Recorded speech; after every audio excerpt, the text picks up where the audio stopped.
वनस्थलीपुरम रकम लूटने का मुअम्मा हल हुआ, टोली हुई गिरफ्तार। वनस्थलीपुरम पुलिस ने रकम लूटने के इल्ज़ाम में मुलजिमीन को गिरफ्तार कर लिया।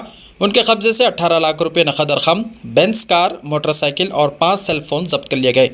मुलजिमीन की शनाख्त 32 साला मोहम्मद अब्दुल हमीद उर्फ नईम साकिन तालाब कट्टा, 30 साला उमर बिन हमजा अल जाबरी उर्फ उमर साकिन याकुतपुरा, 27 साला अली बिन हमजा अल जाबरी उर्फ अली साकिन याकुतपुरा और 42 साला फहद बिन अब्दुर्रहमान साकिन अलीजा कोटला के तौर पर की गई है।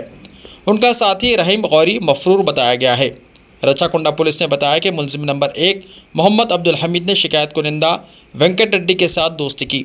उसने 50 लाख रुपए का कर्ज हासिल किया और ये रकम वापस नहीं की। रेड्डी ने जब मुलजिम नंबर 1 पर कर्ज की रकम की वापसी के लिए दबाव डाला तो उसने अपने साथी रहीम गौरी के अलावा मुलजिम नंबर 3 और 4 के साथ साजिश करते हुए 50 लाख रुपए की रकम अदा करने और फिर इस रकम को लूट लेने का मंसूबा बनाया। इस मंसूबे के मुताबिक 1 महीना पहले मुलजिम नंबर 1 ने शिकायत कुनिंदे को इत्तला दी कि अंदरून 15 दिन वो रकम वापस कर देगा।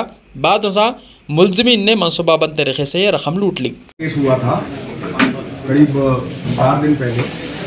वो केस बहुत सेंसेशनल केस था, आप सभी को पता है। इमीडिएटली हमारे डीसीपी साहब, डीसीपी क्राइम, डीसीपी एसओटी सभी लोग सीन विजिट किए। मैं खुद भी सीन को विजिट किया था।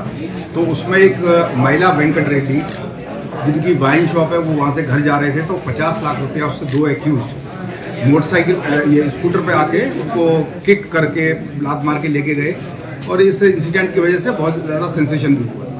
तो उसके कंटिन्यूस इन्वेस्टिगेशन करने के बाद आज उस केस से जुड़े हुए 4 लोगों को गिरफ्तार किया गया है। उसमें ये मालूम पड़ा कि जो इसमें से एक मेन एक्यूज है नईम, उसने किसी से पैसा लिया था वेंकट रेड्डी के रिलेटिव से 50 लाख रुपया। वो रियल एस्टेट का काम करता है, उसमें थोड़ा नुकसान हुआ या कोई रियल एस्टेट का डील हुआ, 50 लाख रुपया उसने लिया।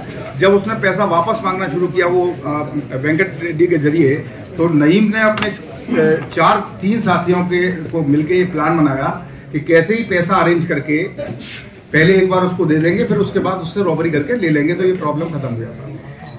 ये स्कीम बना के उसने एक रहीम गौरी और एक उमर बिन हमजा को मेन तरीके से कांटेक्ट किया।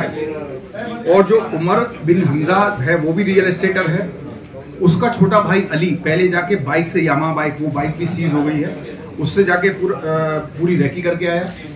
रेकी करने के बाद ये लोग हम आपका पैसा वापस करने आ रहे हैं ऐसा कह के उसने दुकान पे बुलाया वेंकट रेड्डी ने। जैसे ही इसने पैसा वापस किया नईम ने, इमीडिएटली उमर को फोन किया और जैसे ही वेंकट रेड्डी, ये लोग अपना तैयार होके खड़े थे रेकी करके, और जैसे ही वेंकट रेड्डी वो पैसा लेके वापस अपने घर को गया तो बीच में उन्होंने उस पर हमला करके उसको लात से मारा और दोनों बैग छीनने की कोशिश की। उसके रेजिस्टेंस करने पे, उसने उसको विरोध करने पे एक बैग वहीं गिर गया 25 लाख का और एक बैग को लेके ये लोग फरार हो गए। फरार होने के बाद जैसे ही हमने चेकिंग वगैरह करना शुरू किया, इन्फॉर्मेशन निकालना शुरू किया, इमीडिएटली ये जो 3 लोग थे इनमें से ये बॉम्बे चले गए। रहीम गौरी 5 लाख रुपया लेके बेंगलोर चला गया। इन पे कंटिन्यूसली हमारी नजर बनी हुई थी। एक फहाद ट्रेवल एजेंट है, उसको इन्होंने कांटेक्ट करके पूरी बात बता के कि हमारे अगर डॉक्यूमेंट्स तैयार हो जाए तो यहाँ से उनके दुबई फरार हो जाने का प्लान था। तो उस पर हमने एक काम तो ये किया कि एलओसी तुरंत जारी करवाई, इनकी लुकआउट नोटिस जारी कराया एलओसी, जिससे कि वो बाहर ना जा सके। दूसरी तरफ उन्होंने ये कागजात, जो पासपोर्ट, वीसा, टिकट वगैरह लेके डिलीवर कराने का बहुत प्लान किया, लेकिन वो प्लान जब कामयाब नहीं हुआ तो ये लोग उसी मर्सिडीज बेंज कार से आज आके उससे मिलके जो है अपने कागजात लेने वाले थे और उसके बाद यहाँ से देश से फरार होने का प्लान कर रहे थे। उसी प्लान में इंफॉर्मेशन आने के बाद हमारे टीम डीसीपी साहब की अगुवाई में और डीसीपी क्राइम और डीसीपी एसओटी, इन तीनों की टीम ने मिलके उनको इंटरसेप्ट किया, 3 लोगों को अरेस्ट किया और उनकी निशानदेही पर जो ट्रैवल एजेंट फहाद है उसको भी अरेस्ट किया गया, जिसने इन लोगों के लिए ये सारी घटनाक्रम जानने के बावजूद भी, सारी हकीकत जानने के बावजूद भी देश से भागने में इनकी मदद करने की कोशिश की।